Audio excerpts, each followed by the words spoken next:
جو ان کی information minister تھیں پہلے مریم اورنگزیب، انہوں نے کل ایک پریس ٹاک کی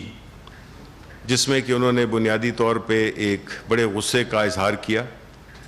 اور ایسے پورٹری کیا، ایسے لگا کہ جس طرح ایک بہت ہی نیک، شریف، ایماندار آدمی کی پگڑی اچھالی گئی ہے۔ ان کی باتوں سے یہ ظاہر ہوتا تھا کہ ان سے جو بھی سوالات پوچھے گئے ہیں تو وہ بہت ہی آسان اور بڑے سمپل تھے، لیکن اگر ایسا تھا تو وہ اتنے غصے میں کیوں تھیں؟ لیکن میں یہ سمجھتا ہوں کہ جو اصل چیز تھی جو کہ ہمیں دیکھنا ہے پاکستانی عوام نے، کہ آپ دیکھیں کہ اس سے یہ ظاہر ہوتا ہے کہ اگر انہیں نیب نے بلایا ہے تو وہ ایک قانون کا ایک ادارہ ہے۔ اگر آپ قانون کے سامنے اپنے سامنے پیش ہونے کو اپنی حد تک اپنی بے عزتی سمجھتے ہیں تو اس کا مطلب ہے کہ آپ کو قانون کا کوئی پاس تو ہے ہی نہیں، اور وہ ہمیں پتا تھا کہ ان کو کوئی قانون کا پاس نہیں ہے، کیونکہ اگر ان کو اس چیز کا احساس ہوتا تو وہ چیزیں نہ کرتے جو انہوں نے اپنے دوران حکومت کی۔ انہوں نے اس چیز کا تاثر دیا کہ قانون سے ہم بالا تر ہیں،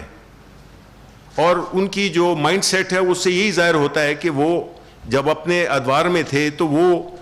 کہنے کو تو جمہوری حکومت تھی، لیکن جو ان کا جو مائنڈ سیٹ تھا وہ بنیادی طور پہ بادشاہت کا تھا، کیونکہ صرف بادشاہت میں کوئی عدالت میں جو اس وقت کے وہ حکمران ہوتے ہیں وہ پیش نہیں ہوتے ہیں۔ تو یہ بڑے افسوس کی بات ہے کہ بجائے اس کے کہ آپ عاجزی کے ساتھ اور سر جھکا کے قانون کے سامنے پیش ہوں، آپ قانون کو چیلنج کر رہے ہیں،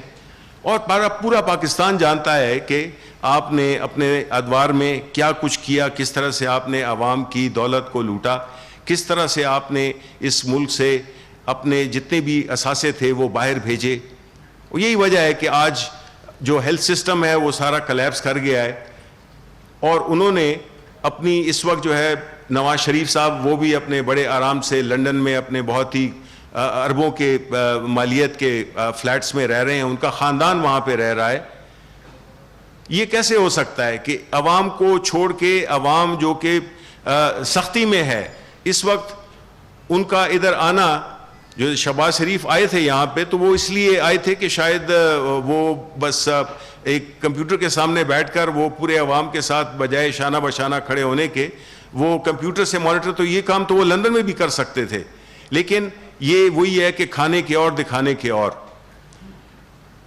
بات یہ ہے کہ اب وقت آ گیا ہے کہ جس میں ان کو پتہ چل جانا چاہیے کہ اب پاکستان کے عوام نے ایک فیصلہ کر لیا ہے کہ اب انہیں وہ پرانا پاکستان نہیں چاہیے۔ پاکستان اس طرح چل ہی نہیں سکتا تھا جس طرح کہ وہ چلا رہے تھے۔ یہ بالکل ایک خاندان کی حکومت تھی جس نے اس ملک کے صرف اپنے خاندان کی بھلائی کے لیے سارے اقدامات کیے۔ انہوں نے پروجیکٹس بنائے، وہ سڑکوں کا بار بار ذکر کرتے ہیں، وہ بھی ہمیں جو آئی ایم ایف کی جو ٹیم آئی ہوئی تھی تو انہوں نے یہ کہا کہ پاکستان میں جو سڑکیں کی تعمیر ہے پوری دنیا کی جو اوسط ہے اس سے 50% زیادہ مہنگی ہے۔ اسی طرح جو بھی پروجیکٹس انہوں نے لگائے وہ اس عوام کے اس کے لیے نہیں لگائے، بلکہ اس لیے انہوں نے وہ کیے بیکاز اس میں ان کی ذاتی انٹرسٹ تھی، ان کو مالی فائدہ حاصل ہو رہا تھا۔ اور جو ظاہر ہے کہ جتنے بھی یہ ٹی ٹیز کے اور جتنے بھی کیسز ان پہ چل رہے ہیں، تو یہ اب وقت آ گیا ہے کہ ہم یہی امید رکھتے ہیں، پوری قوم امید یہی رکھتی ہے کہ انصاف ہو، جو انہوں نے کیا ہے وہ نہ صرف ان کو سزا ملے بلکہ وہ پیسے واپس لائے جائیں اس ملک میں۔